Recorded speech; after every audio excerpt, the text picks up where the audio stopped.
Edgar. Edgar, can you hear me? Jonathan, is it really you?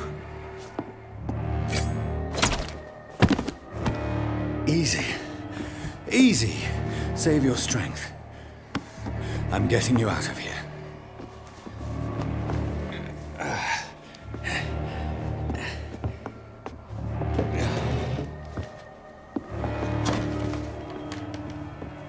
Don't try to spare me.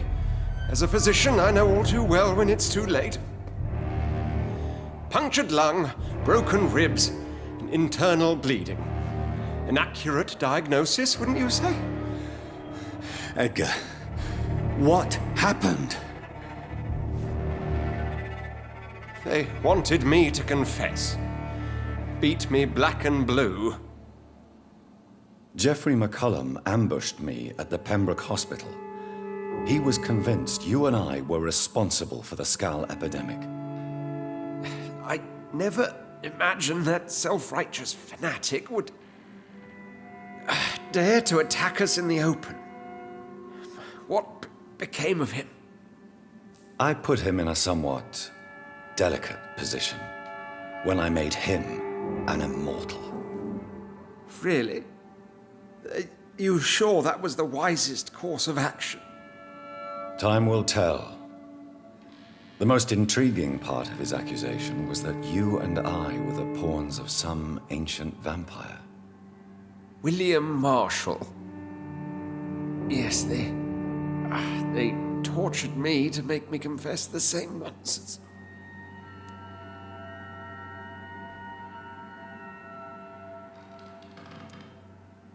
I trust you, Edgar, but the Guard of Priwen is onto something.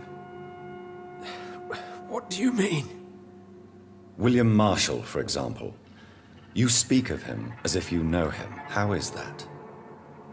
Jonathan, I cannot say I'm ready for another round of questions.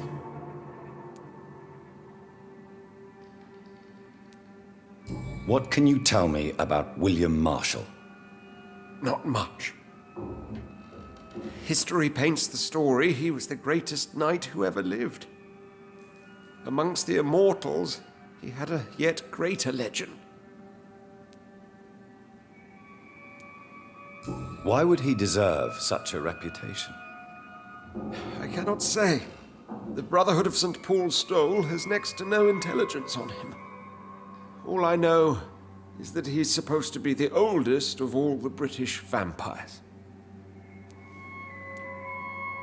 Why is the Guard of Priwen so obsessed with him? He was the only ancient vampire to escape the first great hunt launched by the Guard of Priwen in 1854. They believe he's an evil creature plotting his return.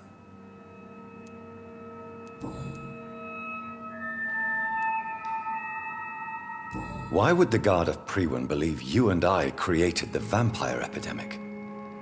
Maybe due to our profession. Because I offered you shelter in my hospital.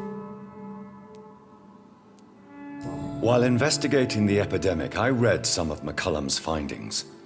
I think you have some explaining to do. I have nothing to hide, Jonathan. Nothing at all.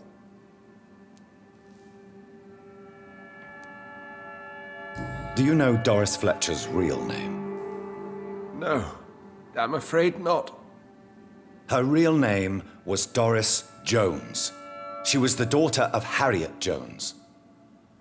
What do you want me to say, Jonathan?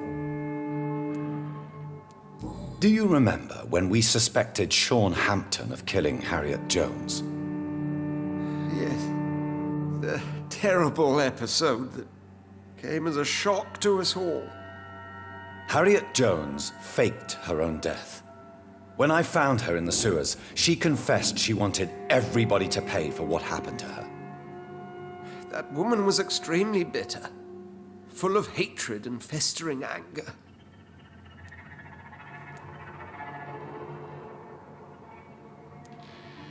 Doris Fletcher visited her mother at the Pembroke Hospital. That's how she first got infected. I know nothing about that. Miss Fletcher once came to visit the sick. That is all I know. No, Edgar, there is more. Doris Fletcher was Harriet Jones's daughter. They exhibited the same symptoms: blind hate and strong physical mutation. What does this sad story have to do with us?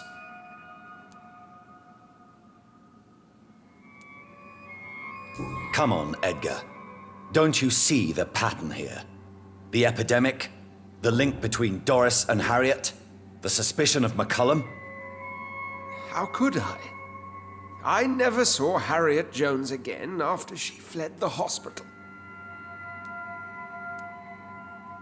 Do you know where we are? Doris Fletcher's theater. This is where that hateful creature plotted to spread the epidemic across London. I only briefly met Miss Fletcher once when she visited the Pembroke Hospital. You say it was to see her mother.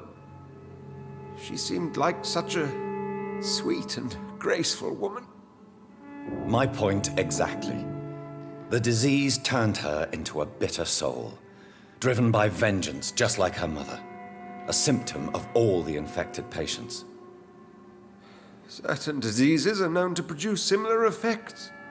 Rabies, for example. And rabies is not the devil at work. Come on, Edgar. Don't you see the pattern here? The epidemic, the link between Doris and Harriet, the suspicion of McCullum? How could I? I never saw Harriet Jones again after she fled the hospital.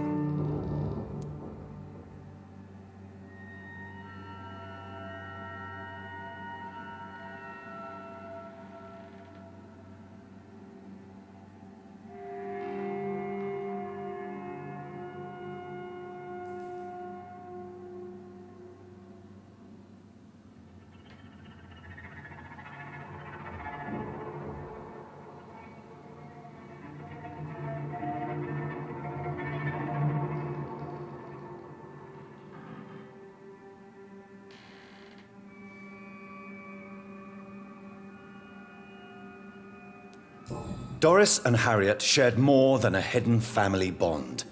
They were the embodiment of the epidemic and are linked to the Pembroke Hospital. Come on, Edgar, this is no coincidence. I swear I'm at a complete loss. All I did was administer vampire blood to cure old Harriet. There was no evil plan, no diabolical plot. You did what? I tested the regenerating and healing properties of vampire blood on Harriet Jones. My only intention was to find the cure for influenza, I swear. Whose blood did you use? William Marshall's? Mine? Lady Ashbury's. While transfusing her with human blood, humanely appeasing her hunger, I also kept samples of her blood for my research. You used her blood on Harriet Jones? My God, Edgar, that's unethical. You betrayed 2 of your patients at the same time. How dare you judge me? Must I name the alarming list of your victims? We are both deceivers. But at least I know I'm a monster. You have worked beside me. You saw what I'm doing at Pembroke Hospital. Jonathan, you know I'm not an evil soul. Just another victim of this tragedy.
Yes, Edgar, you're about to die.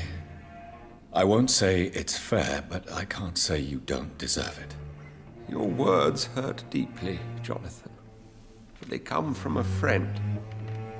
I helped you, remember? Yes, I remember. The second I saw you in that bar, I knew we would accomplish great things, you and I. I thought you were a vampire, till you brandished that cross.